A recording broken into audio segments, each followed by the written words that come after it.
नारायणं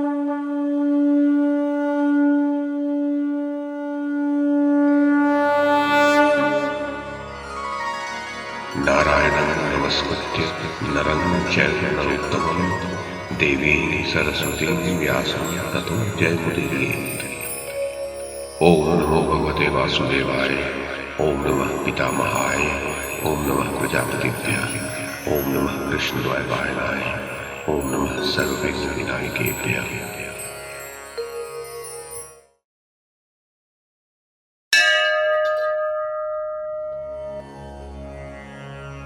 अर्जुन बोले, कृष्ण, जो श्रद्धा युक्त पुरुष शास्त्र विधि को त्याग कर देवादि का पूजन करते हैं, उनकी स्थिति फिर कौन सी है?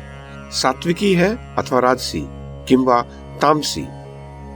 श्री भगवान बोले, मनुष्यों की वह शास्त्रीय संस्कारों से रहित केवल स्वभाव से उत्पन्न श्रद्धा सात्विकी, राजसी और तामसी तीनों प्रकार की ही होती है। उसको तू मुझसे सुन। भारत, सभी मनुष्यों की श्रद्धा उनके अंतःकरण के अनुरूप होती है। ये पुरुष श्रद्धामय है, इसलिए जो पुरुष जैसी श्रद्धा वाला है वह स्वयं भी वही है। सात्विक पुरुष देवों को पूजते हैं, राजस पुरुष यक्ष और राक्षसों को, तथा अन्य जो तामस मनुष्य है वे प्रेत और भूत गणों को पूजते हैं। जो मनुष्य शास्त्र विधि से रहित केवल मनः कल्पित घोर तप को तपते हैं तथा दंभ और अहंकार से युक्त एवं कामना, आसक्ति और बल के अभिमान से भी युक्त हैं, जो शरीर रूप से स्थित भूत समुदाय को और अंतःकरण में स्थित मुझ अंतर्यामी को भी कृश करने वाले हैं, उन अज्ञानियों को तू आसुर स्वभाव वाले जान। भोजन भी सबको अपनी अपनी प्रकृति के अनुसार तीन प्रकार का प्रिय होता है, और वैसे ही यज्ञ, तप और दान भी तीन तीन प्रकार के होते हैं। उनके इस पृथक पृथक भेद को तू मुझसे सुन।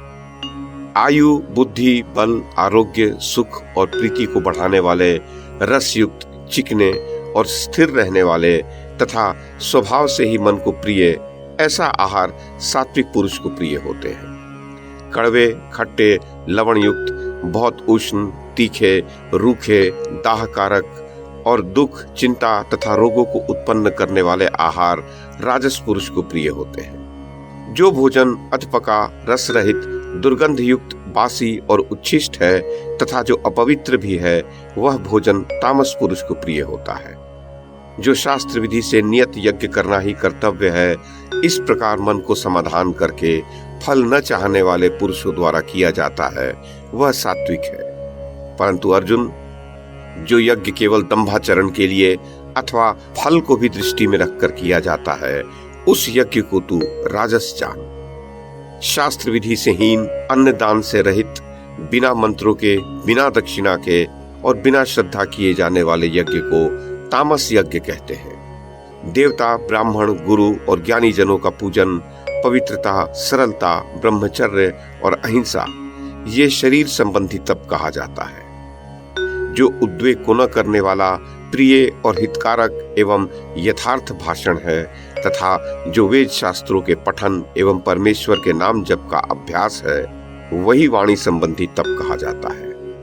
मन की प्रसन्नता, शांत भाव, भगवत चिंतन करने का स्वभाव, मन का निग्रह और अंतःकरण की पवित्रता, इस प्रकार ये मन संबंधी तप कहा जाता है। फल को न चाहने वाले योगी पुरुषों द्वारा परम श्रद्धा से किए हुए इन पूर्वोक्त तीन प्रकार के तप को सात्विक कहते हैं। जो तप सत्कार, मान और पूजा के लिए अथवा केवल पाखंड से ही किया जाता है, वह अनिश्चित एवं क्षणिक फल वाला तप राजस कहा गया है। जो तप मूर्ता पूर्वक हठ से मन, वाणी और शरीर की पीड़ा सहित अथवा दूसरे का अनिष्ट करने के लिए किया जाता है, वह तप तामस कहा गया है। दान देना ही कर्तव्य है, ऐसे भाव से जो दान देश, काल और पात्र के प्राप्त होने पर उपकार न करने वाले के प्रति दिया जाता है, वह दान सात्विक कहा गया है। किंतु जो दान क्लेश पूर्वक तथा प्रत्युपकार के प्रयोजन से अथवा फल को दृष्टि में रखकर दिया जाता है, वह दान राजस कहा गया है। जो दान बिना सत्कार के अथवा तिरस्कार पूर्वक अयोग्य देश काल में और कुपात्र के प्रति दिया जाता है, वह दान तामस कहा गया है।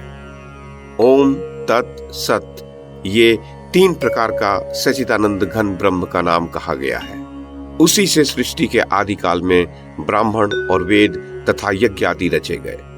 इसीलिए वेद मंत्रों का उच्चारण करने वाले श्रेष्ठ पुरुषों की शास्त्र विधि से नियत यज्ञ, दान और तप रूप क्रियाएं सदा परमात्मा के ओम नाम का उच्चारण करके ही आरंभ होती है।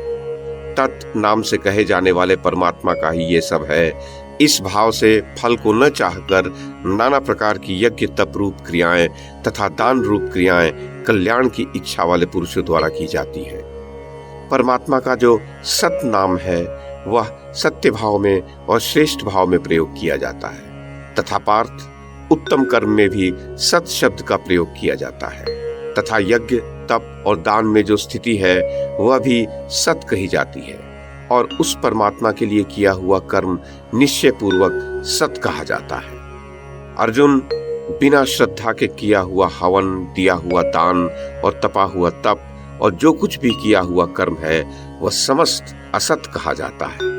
इसलिए वह न तो इस लोक में लाभदायक है और न मृत्यु के उपरांत ही।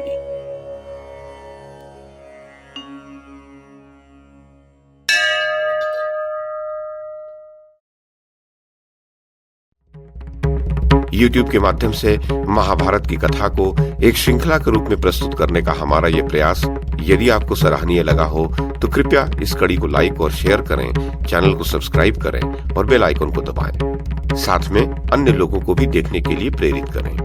धन्यवाद और नमस्कार।